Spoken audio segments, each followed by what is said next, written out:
And we will build a city hall that stands steadfast alongside Jewish New Yorkers and does not waver in the fight against the scourge of anti-Semitism. Where the more than 1 million Muslims know that they belong. Not just in the 5 boroughs of this city, but in the halls of power. No more will New York be a city where you can traffic in Islamophobia and win an election.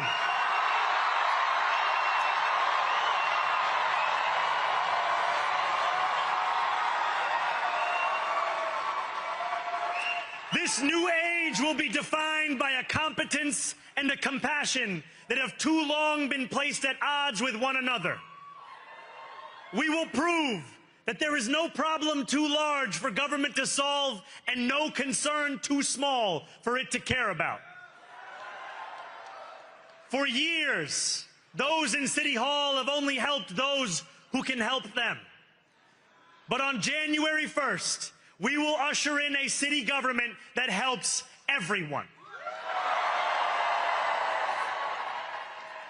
Now, I know that many have heard our message only through the prism of misinformation.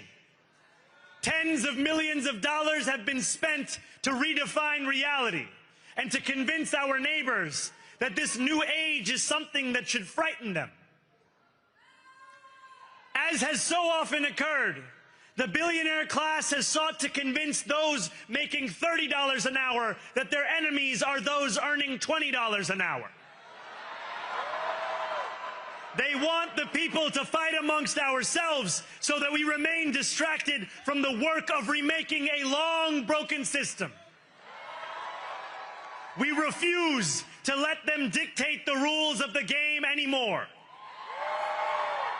They can play by the same rules as the rest of us. Together, we will usher in a generation of change.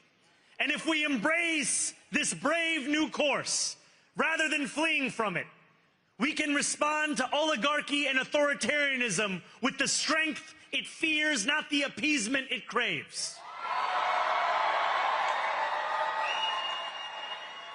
After all, if anyone can show a nation betrayed by Donald Trump how to defeat him, it is the city that gave rise to him.